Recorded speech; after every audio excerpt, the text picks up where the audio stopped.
Existem alguns vilões que são completamente prejudicados pela visão narrativa dos seus desenhos, sendo que quando você analisa os fatos, percebe que na verdade eles talvez sejam as vítimas da história. E hoje eu tô aqui para defender esses caras com unhas e dentes e provar para vocês que eles não são os vilões. Vamos começar com um caso super trágico. O professor paranoico que vive gritando padrinhos mágicos, o Sr. Crocker. Todo mundo na série trata ele como um maluco. Os alunos riem, os adultos ignoram e a narrativa inteira coloca ele como um vilão obsessivo. Só que existe um detalhe curioso. Ele está certo. No universo da série, padrinhos mágicos realmente existem. Eles estão ali o tempo todo ajudando as crianças. Ou seja, o Crocker passou a vida inteira dizendo a verdade e ninguém acredita nele. Mas isso fica ainda mais triste quando você descobre o passado dele. Existe um episódio que muitos não se lembram ou não conhecem que revela algo muito importante. Quando criança, o Crocker também teve padrinhos mágicos. Padrinhos mágicos! Ele viveu aventuras e teve uma infância cheia de magia. E muito provavelmente foi muito mais feliz na infância do que é na vida adulta. Só que algo aconteceu. Em um certo dia, o Crocker salvou a vida do pai do time, que na altura também era criança. E isso fez com que ele virasse o herói local da cidade. Porém, enquanto ele fazia um discurso na frente de todos ali, ele revelou a existência dos seus padrinhos mágicos. E isso graças a Timmy Turner, que estava voltando ao passado e fez um monte de cagada. Com isso, veio a intervenção do Rei das Fadas. Ele apagou a memória de todos ali, fazendo com que eles esquecessem da bondade e heroísmo de Crocker. E também fazendo eles esquecerem dos padrinhos mágicos. Como punição, o Crocker perdeu seus padrinhos mágicos, e a memória dele também foi apagada, mas não completamente. Uma pequena parte ficou na mente dele, uma sensação talvez, uma lembrança incompleta.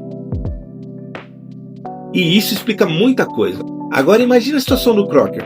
Viveu algo mágico, algo impossível e maravilhoso, e de repente tudo fica vazio, e ninguém acredita em você quando fala sobre isso.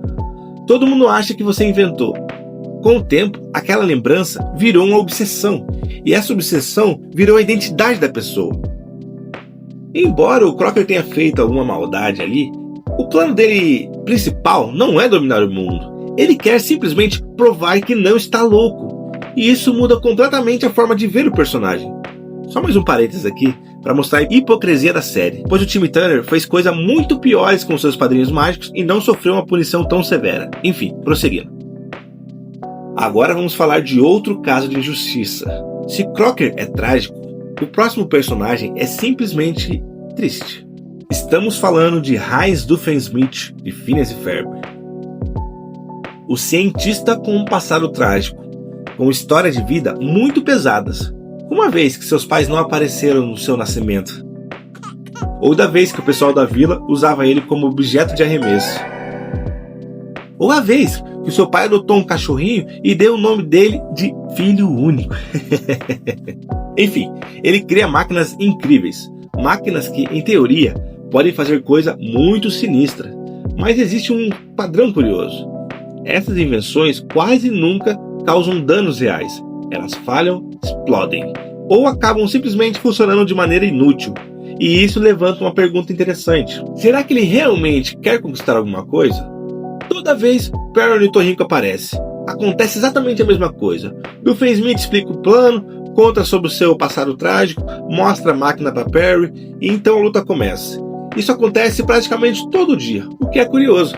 Porque se o objetivo dele fosse realmente vencer, ele não explicaria o plano inteiro antes, mas ele explica, sempre. Quase como se estivesse esperando Perry chegar. Quando você observa melhor os confrontos entre os dois, parece mais um ritual. Doofenshmirtz constrói uma máquina, Perry invade o laboratório, eles brigam, a máquina explode e no dia seguinte tudo recomeça. É uma rotina entre dois personagens que já sabem exatamente como a história vai terminar. Talvez o objetivo dele nunca tenha sido vencer. Talvez fosse apenas ter alguém que aparece todos os dias. Pois Doof sempre foi muito solitário. Mesmo tendo uma filha, ela demora muito tempo para notar que Doof era um bom pai. E quando enfim ela mostra a ele algum valor como pai, ele abandona de vez a vilania. Mesmo que nunca tenha feito mal a ninguém com suas ações, exceto a ele mesmo, claro. Quando colocamos esses dois personagens lado a lado, algo interessante aparece. Crocker é alguém que perdeu algo mágico na infância e passou a vida inteira tentando provar que aquilo existia. Doofenshmirtz é alguém muito solitário, que cria planos absurdos simplesmente para ter alguma companhia e interação constante. Um quer provar a verdade, o outro quer companhia. E de repente, esses dois vilões parecem muito mais humanos do que pareciam no começo. Talvez alguns vilões de desenhos não sejam realmente vilões. Talvez eles sejam apenas personagens que foram traumatizados, foram ignorados ou simplesmente ficaram sozinhos demais. Um passou a vida inteira tentando provar algo que ninguém acreditava. O outro criou um ciclo de batalhas absurdas que garantiam que alguém sempre voltaria no dia seguinte. No fim das contas, eles não estavam tentando destruir o mundo de fato.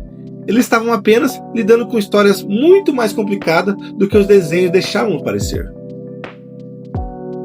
Na verdade, muito provavelmente na infância, víamos esses caras com o mesmo olhar que os personagens desses mundos os viam. Mas isso não é algo ruim, e é algo que podemos usar como base nos dias de hoje, já que muitas das vezes julgamos alguém como vilão apenas pelo que imaginamos, sem saber qual é a perspectiva real da coisa. Tipo quando não nos inscrevemos no canal ou não damos like no vídeo por achar que o youtuber é só mais um vagabundo, sem saber que na verdade o cara é um CLT ferrado, que ganha mixaria e que só faz vídeos para sentir que faz algo relevante na vida. Enfim, agora eu quero saber de você. Qual vilão você acha que na verdade era vítima? Comenta aqui embaixo. E se você curte esse tipo de análise que ninguém pediu, já se inscreve no canal e curta o vídeo. Eu sou o Major Azimuth e um grande abraço. Meninas superpoderosas, salve a gente! Meninas superpoderosas, precisamos de vocês! Ai, meninas superpoderosas, amamos vocês! Meninas superpoderosas, meninas superpoderosas, meninas superpoderosas! Ai, meu doce patinho, será que eu sou a única pessoa que odeia essas garotinhas horrorosas e danadinhas? Você odeia elas também? Ai, eu sabia que podia contar com você. Mas como é que eu poderia derrotá-las com todo esse insuportável amor que as rodeia? O que foi que você disse?